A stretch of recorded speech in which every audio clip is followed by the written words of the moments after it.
Hi hello welcome back to my channel. Super ಆಗಿರೋಂತಹ bread sandwich ತೋರಿಸ್ತಾ ಇದ್ದೀನಿ. Breakfast, lunch box, evening snacks ಎಲ್ಲದಕ್ಕೂ suit ಆಗೋಂಥ recipe. ಬನ್ನಿ ಹೇಗೆ ಮಾಡೋದು ನೋಡೋಣ. ಮೊದಲಿಗೆ ದೊಡ್ಡ ಸೈಜ್ ಗಾತ್ರದ್ದು ಒಂದು ಈರುಳ್ಳಿನ ತೊಗೊಂಡಿದ್ದೀನಿ, ಸಣ್ಣದಾಗಿ ಕಟ್ ಮಾಡಿ, ಒಂದು ಟೊಮೆಟೊ, ಸ್ವಲ್ಪ ಕೊತ್ತಂಬರಿ ಸೊಪ್ಪು, ಒಂದು ಅರ್ಧ ಉಳ್ಳಷ್ಟು ನಿಂಬೆಹಣ್ಣು, ಒಂದು ಮ್ಯಾಜಿಕ್ ಮಸಾಲಾನ ತೊಗೊಂಡಿದ್ದೀನಿ 5 ರೂಪೀಸ್ದು, ಹಾಗೆ ಬ್ರೆಡ್ ಸ್ಲೈಸಸ್, ರುಚಿಗೆ ತಕ್ಕಷ್ಟು ಉಪ್ಪು ಮತ್ತು ಚಿಲ್ಲಿ ಪೌಡರ್ ಇಷ್ಟು ಬೇಕಾಗುತ್ತೆ.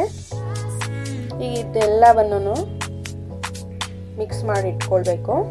ನಾನು ಪ್ಲೇಟಲ್ಲಿ ತೋರಿಸಿರೋಂಥ ಎಲ್ಲ ಪದಾರ್ಥಗಳನ್ನು ಒಟ್ಟಿಗೆ ಸೇರಿಸ್ಕೊಂಡು ಚೆನ್ನಾಗಿ ಮಿಕ್ಸ್ ಮಾಡ್ಕೊಳ್ಬೇಕು. ಈ ಸ್ಯಾಂಡ್ವಿಚಿಗೆ ಯಾವುದೇ ರೀತಿ ಸಾಸ್ಗಳು ಇಲ್ಲ, ಚಟ್ನಿಗಳು ಬೇಕಾಗಿಲ್ಲ, ದಿಢೀರಂತ ಮಾಡ್ಬೋದು. ಎಷ್ಟು ಬೇಗ ಮಾಡ್ಬೋದು ಅಂದರೆ 5 ನಿಮಿಷದಲ್ಲಿ ಮಾಡ್ಕೊಳ್ಬೋದು. ಇದನ್ನು 5 ನಿಮಿಷನೂ ಬೇಡ ಅಂದ್ಕೊತೀನಿ. ಆರಾಮಾಗಿ ಮನೇಲೇ ಇರುತ್ತೆ ಈ ಪದಾರ್ಥಗಳೆಲ್ಲನೂ.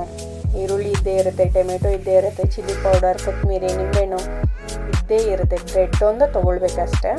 ಇದೆಲ್ಲವನ್ನು ಸೇರಿಸ್ಕೊಂಡು ಚೆನ್ನಾಗಿ ಮಿಕ್ಸ್ ಮಾಡ್ಕೊಳ್ಳಿ. ಒಂದಕ್ಕೊಂದು ಸೇರುವಾಗಿ ಸ್ವಲ್ಪ ಕಿವುಚಿ ಚೆನ್ನಾಗಿ ಮಿಕ್ಸ್ ಮಾಡ್ಕೊಳ್ಳಿ.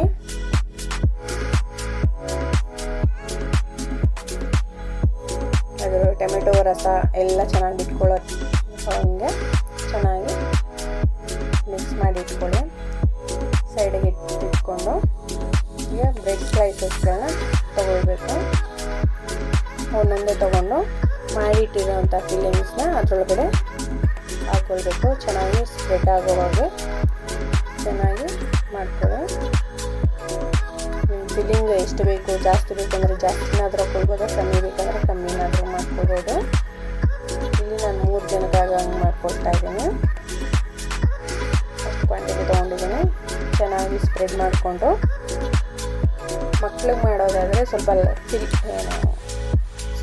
ಫಿಲ್ಲಿಂಗ್ನ ಸ್ವಲ್ಪ ಕಮ್ಮಿನೇ ಹಾಕ್ಕೊಳ್ಳಿ, ಯಾಕಂದರೆ ಹಸಿ ಈರುಳ್ಳಿ ಇರೋದ್ರಿಂದ ಖಾರ ಆಗಿಬಿಡುತ್ತೆ. ಈಗ ಇನ್ನೊಂದು ಮೇಲ್ಗಡೆ ಸ್ಲೈಸಸ್ ಇಟ್ಟು ಚೆನ್ನಾಗಿ ಪ್ರೆಸ್ ಮಾಡ್ಕೊಳ್ಬೇಕು.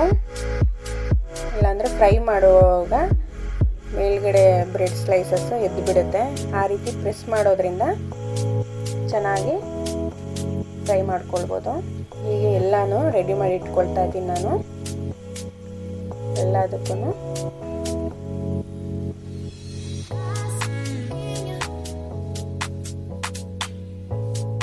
ಎಲ್ಲನೂ ಹೀಗೆ ರೆಡಿ ಮಾಡಿ ಇಟ್ಕೊಂಡು ಈಗ ಇನ್ನೊಂದು ಕಡೆ ಗ್ಯಾಸ್ನ ಹಚ್ಚಿ ತವನ ಕಾಯಕ್ಕೆ ಇಡ್ತಾ ಇದ್ದೀನಿ. ಇಲ್ಲಿ ನೀವು ಬೆಣ್ಣೆನಾದರೂ ಯೂಸ್ ಮಾಡ್ಬೋದು, ತುಪ್ಪನಾದರೂ ಯೂಸ್ ಮಾಡ್ಬೋದು. ನಾನಿಲ್ಲಿ ತುಪ್ಪ ಯೂಸ್ ಮಾಡಿದ್ದೀನಿ. ನಿಮ್ಮ ಹತ್ರ ಬೆಣ್ಣೆ ಇತ್ತು ಅಂದರೆ ಬೆಣ್ಣೆನಾದರೂ ಯೂಸ್ ಮಾಡ್ಕೊಳ್ಬೋದು. ನೋಡ್ಬೋದು ಹಂಚು ಕಾದಿದೆ. ಈಗ ಸ್ಲೈಸಸ್ ಇಟ್ಟು ಪ್ರೆಸ್ ಮಾಡ್ತಾ ಇದ್ದೀನಿ. ಆ ರೀತಿ ಪ್ರೆಸ್ ಮಾಡೋದ್ರಿಂದ ಬ್ರೆಡ್ಡು ರೋಸ್ಟ್ ಆಗುವಾಗ ಬ್ರೇಕ್ ಆಗೋದಿಲ್ಲ. ಇಲ್ಲಾಂದರೆ ಎಲ್ಲ ಹಸಿ ಪದಾರ್ಥನೇ ಸೇರಿಸಿರೋದ್ರಿಂದ ಸ್ವಲ್ಪ ಜಾರ್ ಬಿಡುತ್ತೆ ಮೇಲೆಗಡೆ. ಅದಕ್ಕೋಸ್ಕರ ಚೆನ್ನಾಗಿ ಪ್ರೆಸ್ ಮಾಡಿ ರೋಸ್ಟ್ ಮಾಡ್ಕೊಳ್ಳಿ. ಲೋ ಫ್ಲೇಮಲ್ಲಿ ಇಟ್ಕೊಂಡು ಚೆನ್ನಾಗಿ ರೋಸ್ಟ್ ಮಾಡಿ. ಮೇಲುಗಡೆನೂ ಸಹ ತುಪ್ಪನ ಸವರಿ 2 ಸೈಡು ಚೆನ್ನಾಗಿ ರೋಸ್ಟ್ ಆಗಬೇಕಂತ ಚೆನ್ನಾಗಿ ಫ್ರೈ ಮಾಡ್ಕೊಳ್ಳಿ.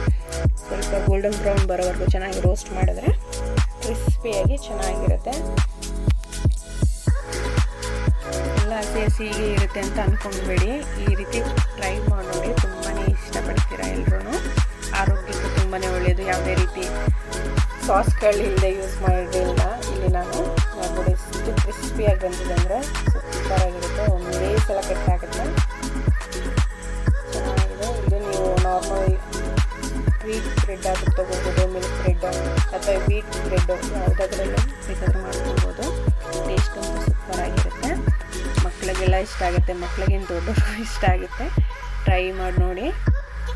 ಈ ರೆಸಿಪಿ ಇಷ್ಟ ಆಗಿದೆ ಅನ್ಕೋತಾ ಇದ್ದೀನಿ. ಎಲ್ಲರೂ ಸಬ್ಸ್ಕ್ರೈಬ್ ಮಾಡ್ಕೊಳ್ಳಿ. ಯಾರೋ ಹೊಸಬ್ರು ನೋಡ್ತಾರೆ, ಪ್ಲೀಸ್ ಸಬ್ಸ್ಕ್ರೈಬ್ ಮಾಡ್ಕೊಂಡು ನೋಡಿ. ಹಾಗೆ ಪಕ್ಕದಲ್ಲಿರೋ ಬೆಲ್ ಬಟನ್ನ ಪ್ರೆಸ್ ಮಾಡಿದ್ರೆ ನಾವು ಹಾಕೋ ಎಲ್ಲ ವಿಡಿಯೋಗಳು ನಿಮಗೆ ತಲುಪುತ್ತೆ. ಸಬ್ಸ್ಕ್ರೈಬ್ ಮಾಡಿ, ಲೈಕ್ ಆ್ಯಂಡ್ ಶೇರ್ ಮಾಡಿ.